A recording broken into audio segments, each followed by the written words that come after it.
Definitely. So I feel pretty natural so far. I'm still settling in. Actually, my grades are improving. So we have like technique and production grades. Technique is getting better. Still a little sloppy at times. Having a hard time staying on my feet and certain times. Whether I'm stepping on the center, stepping on the tackle. But I definitely feel like I'm settling in more. And honestly, I feel a little bit more comfortable at tackle. I felt like I could perform at tackle, and I did decent at tackle last year in my freshman year. But I never felt like a dominant tackle. I never felt comfortable in my technique. I was still trying to figure it out like as the days were going by, even in fall camp, going into my third year. But I feel a lot better at guard now. What is it about guard that feels more natural than tackle? So definitely from a run blocking standpoint, I like having my hand in the ground. Run blocking out of a 2-point stance is very difficult. Being on the island, I'm an athletic guy, but still had a hard time being out there in space. Sometimes I get beat around the edge, give up a short edge, open my hip. At guard, you got to stay more lateral, and I can work back and forth, whether I'm working with the center or working with the tackle, especially in pass pro. It's not as difficult at guard, which I can help out. Like I said, if we're going like a 3-down front, Okie front, I can help both, and I'm not really necessarily one-on-one. But I like being one-on-one too, because you're kind of in like the phone booth. If you mess up, it's a lot worse because they're a lot closer to the quarterback and right there. But I mean, I like being able to get my hands on fast, so just a mixture of things. You said you're stepping on the center or stepping on the tackle. Yes, sir. Understanding your space in terms Definitely. of find space, that's the most difficult part. 100%, making sure my steps. So if I need to be stepping vertical, I was stepping lateral, and I was stepping on him, messing him up, or I was falling down, looking goofy. So definitely working on that every day to fix that. Walker, how much pride do you take in how well the offense had played through the first third of the season? You're number 13 in scoring offense in Yes, the sir. country. And on Saturday, I mean, DJ had all day to throw. A really great copy you guys provided for him. I take a lot of pride in that, and so do the other guys. As everybody knows, last year our performance was very subpar, and it was very difficult coming in and watching the film. When the guys that we have, the 5 that start, and even the guys that don't start, we take so much pride in it, put so much work into it throughout the year, all summer, compete, push each other, and so it's hard. Like especially last year, when you're not performing to where you thought you'd be performing, whether that was like we didn't put in enough work, didn't prepare enough. You go out and you put bad stuff on film, and it's very hurtful to your pride, and you think you're gonna go out there and perform better, and you don't. And it's very nice seeing that piece together, being able to give DJ the time that he needs, open up holes for Shipley and our other running backs, everything like that. Watching that fall into place, it's huge and it's very comfortable. But at the same time, you can't get comfortable because there's a lot more games to play. We've only played 4 games. We're only promised 12 and hopefully more after that. So just got to keep building on that. You've had a chance to kind of see Blake, I guess, grow over the past 4 games. Definitely. Who would you say he's kind of just improved the most since his first game against Georgia Tech? I think he's improved a lot in his confidence. So fall camp, he wasn't really having issues with anybody. Like he blocking everybody. I think once we took it into the game perspective, I think he had a little hard time opening up, but he's been building on that, getting a lot better in practice. His footwork's getting better. His hands are getting better. I think he's getting better all around. I think people forget that he's a true freshman, that he's 18 years old, just got out of high school. And to go out and play against guys we just played a Wake Forest team. The D-line was all redshirt juniors, seniors, guys that have been around 5-6 years. So being able to go out there and compete against guys like that, like as a true freshman, that's ridiculous. So he's definitely improving a ton. So when you guys evaluated the tape from Georgia Tech, was it kind of like, okay, he's a true freshman, he's kind of getting his legs just being out there for the first time? A little bit of that, and some of it doesn't always make sense because we have assignments, and sometimes like it looks like he messed up, but it really wasn't his fault. Like there's a few plays where we got the wrong call, so we went the wrong direction, and like the DJ and the running back went the other direction. So it looked like bad on him, and everyone's like, "Oh, get the freshman out." Whatever. It really wasn't his fault. So there's some stuff like that there too, where he made some mistakes, but I mean, so have we all. We've all made mistakes throughout the season. It doesn't matter how old you are, how many years you played. So, but he's definitely getting better. That was obviously a gut-wrenching loss up there in Raleigh last year, double overtime. 100%, yep. Cost you not only the playoff, but another ACC title. Mm-hmm. How much has that kind of stuck in your craw over this past year, and just looking forward to getting a chance at a revenge for that? Definitely looking forward to it. And 100% we want the revenge. We want to win the division. We want to win the conference and take the title, take the belt. That's something we didn't do last year. We didn't finish last year. And I think that was the one thing I was talking about, our preparation. I don't think we were ready for it last year. I think we were a very young offense, didn't understand what it took, didn't understand the meaning of winning. Like, we didn't appreciate it. And I think when we got put in that point, last year when we played them, went to the double overtime, I think they wanted it more. I think they knew, what it took. They knew they had put more work in than us, prepared better. They knew their assignments better, and they just beat us. They were the better team last year. So definitely looking forward to that. And we're playing another great team this year. They've returned everybody on defense. Most of the guys, I think 9 out of the 11 starters from last year, but they got a guy back that was hurt last season. That's one of their best players. But, I mean, definitely, I don't even know if I'm looking for the revenge, but looking to get better and focus on ourselves and be the Clemson, be the team that we are. Because, I mean, we've developed a ton on offense. And I think all around we're a better team, but they're a really good team too. So looking to capitalize on that and just go out and compete and be the team that we are. When you guys were looking back on the tape, was the Briningstool touchdown when you're talking about successes from the day? Was that Briningstool touchdown? Was that one of those ones where you guys were looking at the offensive line and thinking like, we really did the job well today? So I believe I know what you're talking about. With the Briningstool, are you talking about? I think it was first quarter. Went down there, good protection, kind of like scrambling in the back of the end zone. Yeah, the ball for like 8 seconds. Yeah, definitely. So I mean, that's really good. And like I said, the more time that he needs, he should have it. On that protection, I think it was supposed to be 4 or 5 seconds and out, which is still a good amount of time. But being able to protect for 7 seconds, I mean, that's huge, and cover those guys up because that was a really good defense. I don't care what people say. You know, everyone's like, we shouldn't be that close with Wake Forest. Again, that was a really good team. That was a veteran team. Their D-line was really good, trained, work hard, and really good competitors. I mean, they were relentless effort on most plays. And so, I mean, being able to give him 7 seconds in the pocket, that's really impressive. And we take a lot of pride in that, and we're looking forward to doing that again. Yes, sir. Can you, as an offensive lineman, obviously the quarterback was taking a lot of time. Can you, as an offensive lineman, blocking for 7 seconds? Like, do you think this play's going on for a long time? I mean, there's some plays where, like, I think the ball is gone. I'll turn around and he's still back there. But then, I mean, we just keep working and keep doing our thing. And on most of that, but most of the time you can feel it. Like, even though we don't know what's going on, because that's what. Whenever I'm blocking something, I mean, my face is normally buried. I don't see what's going on. I'm focused on him, like seeing if he's about to make a double move or something like that. Have no idea what's going on. Where the ball? The only way I know if we score is if everyone starts yelling, like running down the field. So normally I just wait on that. But I mean, like I said, we'll just go until like as long as it takes. But I mean, that's pretty much it on that.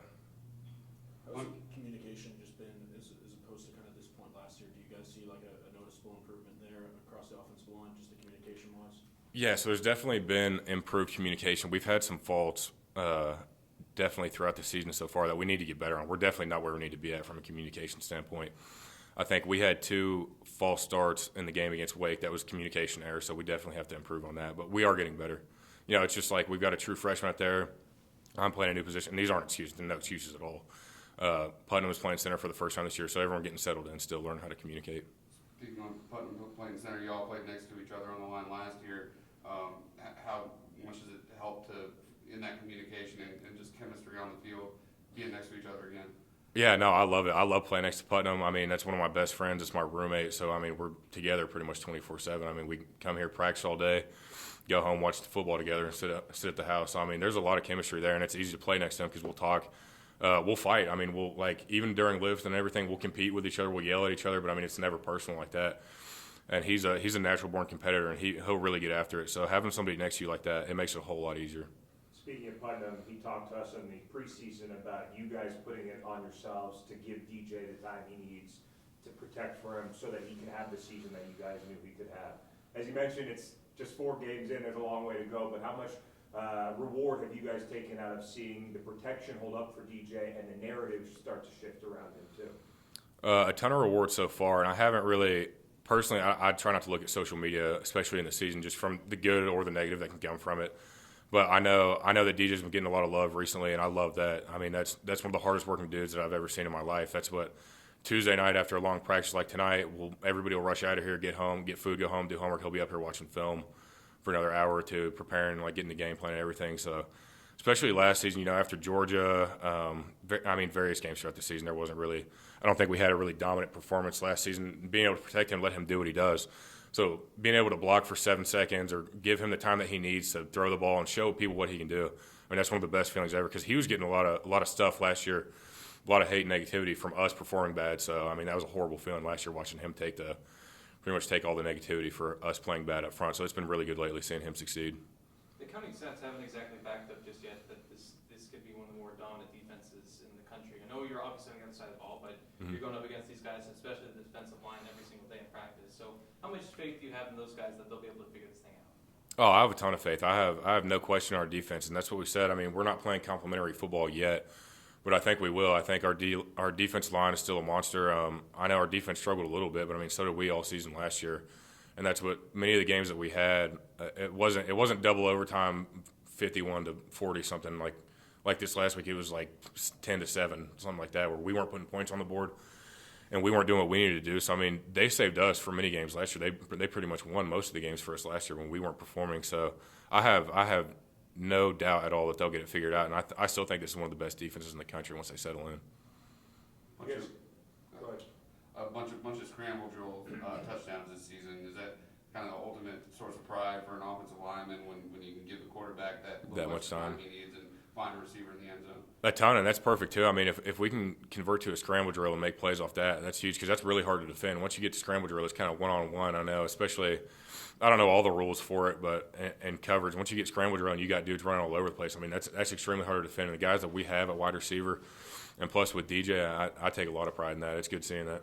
You guys cleared the deck for Shipley on the first play of the game. He takes it 53 yards. Just what's it like blocking for a running back that's that explosive like that? It's awesome, and it's fun to see too. It's very rewarding, being able to put a hat on a hat and make the blocks and watch him run it for 50 yards on a play that, sometimes we'll get 3 yards, 4 yards, and then, first play of the game, watching him run 50 yards down the field, it gets the confidence going. It kind of gets the, just sets the tone for the rest of the game, and it brought out a lot of confidence, which is something that we need to capitalize on because I kind of think that it was really good seeing that, but I think once he busted for 50 yards, we're like, oh, okay, this is going to be cake. He's going to do this all day. And then we kind of let them back in the game. But no, that first play, watching him run for 50 yards, it's huge. And Shipley will get into it too. If I miss a block or if I don't get on a linebacker for long enough, he'll yell at me and stuff like that. But that's good. You need that. You need that energy and that leadership. But no, I love blocking for Shipley. As an offensive lineman, read the weather forecast. You looking forward to a muddy mess maybe? Yeah, definitely. I think either way, I'm looking forward to it no matter what.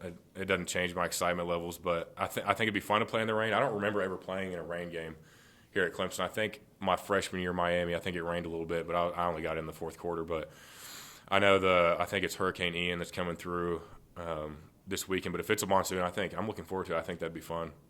And do you change your way you prepare for this? And obviously, you should maybe change shoes and things. How does that work? No, so honestly, I haven't thought too much into it. If it's going to be pouring rain, obviously I know it's probably going to be more of a run-heavy game, which I love that. So I'm not worried about that at all. But as far as changing gear or anything, no, I prepare the exact same way. Any questions on Zoom for Walker? Anything else here? You were talking about fighting with Will. Oh, yeah. Back and forth, like what would be a situation where you guys get into it? Yeah, so me and Will are extremely competitive with each other just because we're roommates. We've been best friends since I've been here, so for about 3 years, and compete over anything and everything. If we're doing sprints or something like that, if he beats me, he'll say something, and then we'll exchange words that I'm not going to go into detail about. And then next rep, I'll beat him, and I'll exchange words back and forth. So it's either that, whether we're lifting or something, and I'm not going hard enough, he'll say something.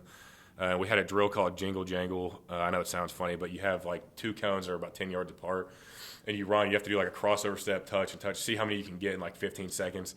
And he was beating me one day and started saying something, so I went hard on the next one to beat him, and we got into it. But it's all competitive fun. It's never – at the end of the day, we're still best friends. But I think that's good to have that energy, be able to go out there and almost get in a fist fight about not competing hard enough with one of your best friends and then be able to shake it off afterwards.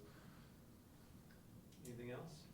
Well, just one more thing on that. Dabo was saying that Will Putnam, I guess, back in Florida, had these buckets with concrete that he was trying. Oh, yeah, I believe it, absolutely. What's the craziest workout or like most intense thing you've seen Will do? So living with him, so we've got a house, got a garage. We kind of have like a little gym in our garage that we work out in and have miscellaneous stuff. We've got like punching bags, stuff like that. But I know when I moved in, there was this big taped up, like duct tape around this bag sitting in the garage, and it was heavy. And I was like, because we were cleaning out the garage, trying to reorganize everything. I was like, do you need this? And I'm gonna toss it. And he's got this big sandbag that's about 100 pounds. And he'll just pick it up and carry it around. Like he'll just go walk around the neighborhood. So I absolutely believe that he had concrete buckets that he was walking around with. But that's probably the craziest thing that I've seen him do.